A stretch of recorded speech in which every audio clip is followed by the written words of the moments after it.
ng kilos protesta ng United People's Initiative.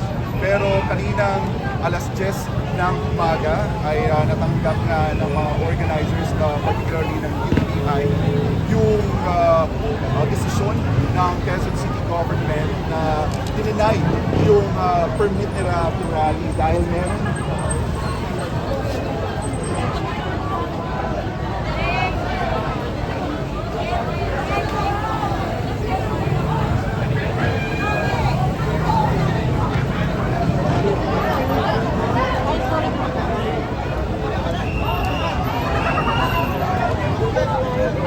disperse na uyan, pero parang ayaw umalis na mga tao.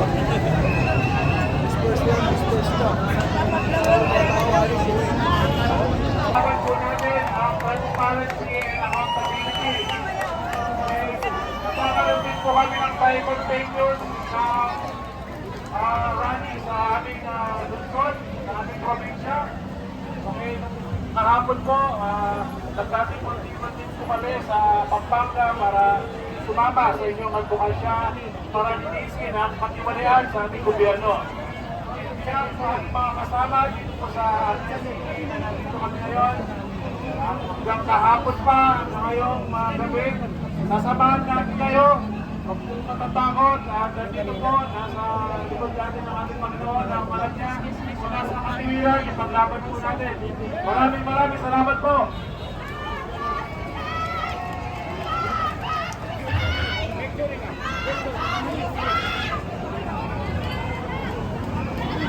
Okay, hiwalay-hiwalay na tayo. Hiwalay-hiwalay. Wala tayong magawa. Inutusan lang Philippine National Police sa kanilang tungkulin. Alam natin masakit sa kalooban ng Philippine National Police. Pero wala tayong magawa. Susunod lang tayo. Yung pagkain, yung walang pagkain, huwag lang kayo umalis. Mayroong pang darating. Pagkain lang, hintayin nyo. Okay, maraming salamat. Babalik.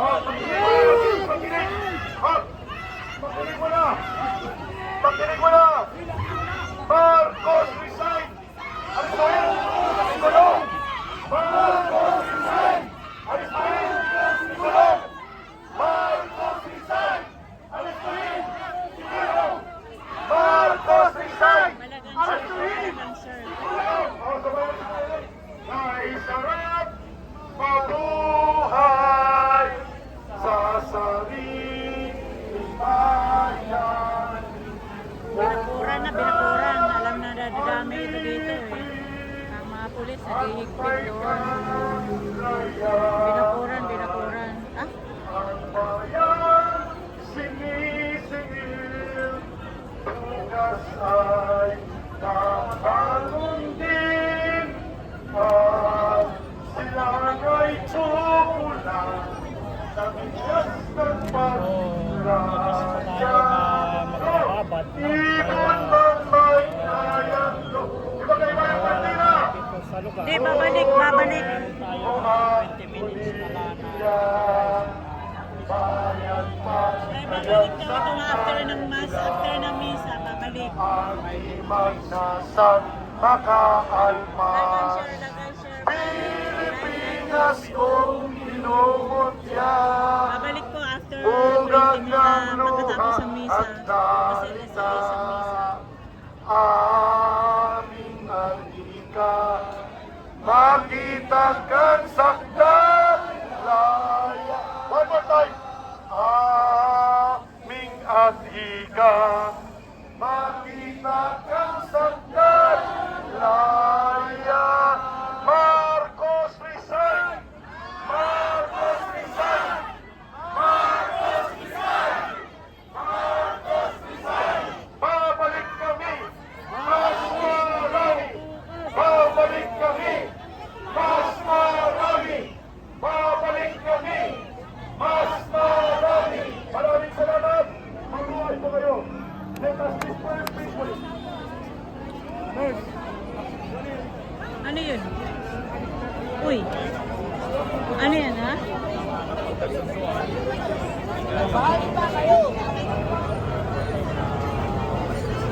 Madaming media. Babalik daw eh. Ngayon mag-ano lang. Pagkatapos ng ano? doon na mismo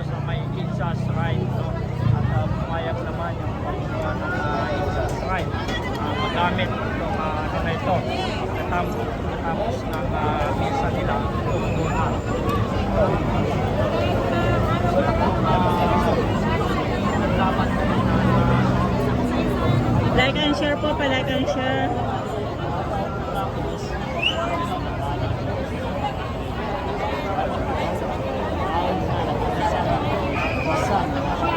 Ayan, ang daming tao na dumating. Ay, may ano ngayon, 'di ba? Yung si Tito Soto daw ay may nakita ko nakapost sa Facebook ba 'yon na si Tito Soto ay nag-file ng resignation.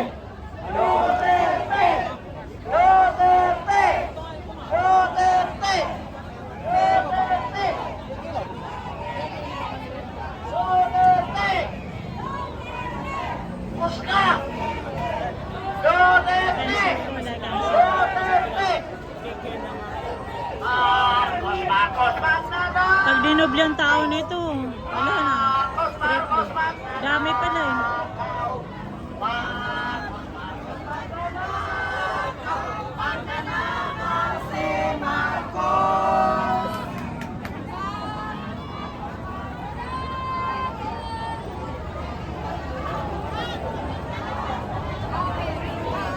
Yun lang nangyari panahon ni Marcos at sa Korea. At yung maganda na ako, 69 years na po ako. Butante na ako ni Marcos noon. Tingnan nun yung nangyari noon. NPA, Philippine Army, Marine, PNP, Rural Roman Catholic Church, wala mag-ikisigit doon nagsama. Pero, dahil sa pirsa nila, napababa si Marcos. Ngayon ang NPA, hindi na natin makumbinsi dahil nandiyan kay Marcos ang NPA ngayon.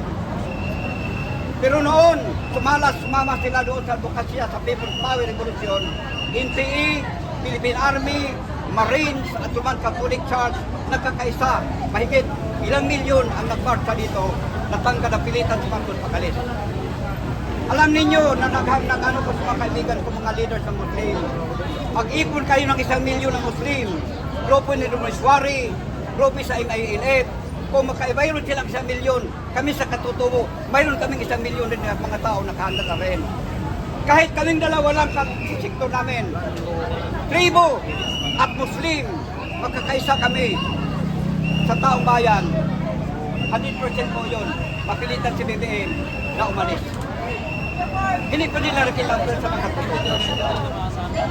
Kasi ang amin dito, alam naman kung ano yung membro ito sa Adolson, Antipolo, Paras, Cavite, dyan sa may Caloocan, dito sa may Metro Manila, sa Quezon Province, buong Pilipinas pa ang mga grupo namin sa tribal government na hinawakan po namin.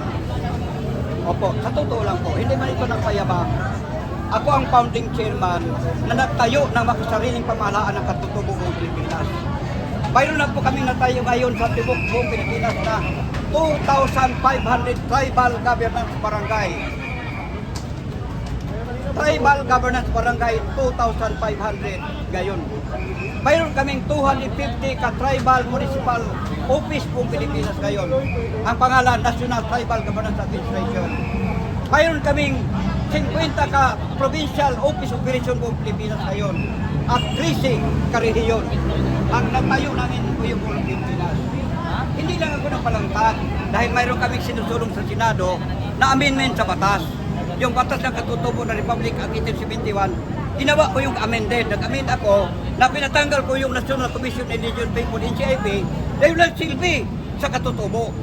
So nasa kay si Senator Robin Padilla ng aming amendment. So inantay lang namin yung meeting namin ni Senator Padilla para po sa schedule kung kailan magiging mahiring ang amendment namin, sang-ayunan ba sa katutubo at gobyerno o hindi. So nakasalang yun ang dahilan na ayaw sana akong lumantad. Pero ngayon hindi na pwede, sabi ko nga hindi na pwedeng, hindi ko maglantad sa sarili ko. Dahil na nakasalanay dito ang aming kinabukasan katutubo. Totoo yun. Kung magsabing Marcos Solis din kami noon. Pero nang nakita namin sa BBM na walang silbi, bakit subutan pa natin? So magbitiw na tayo sa kanya. Hindi man natin kalaban si BBM, tao si BBM. Sabi pa ng Biblia, mahalin mo ang kaaway mo at sa Bisaya pa, dugti ang daotan. Ang dautan niya yung pinuhatan na atong lumtan. Pero mahalin natin si BBM kung mag-alis siya sa kanyang panunungkulan. So, yan po ang masabi ko sa inyo. Salamat po.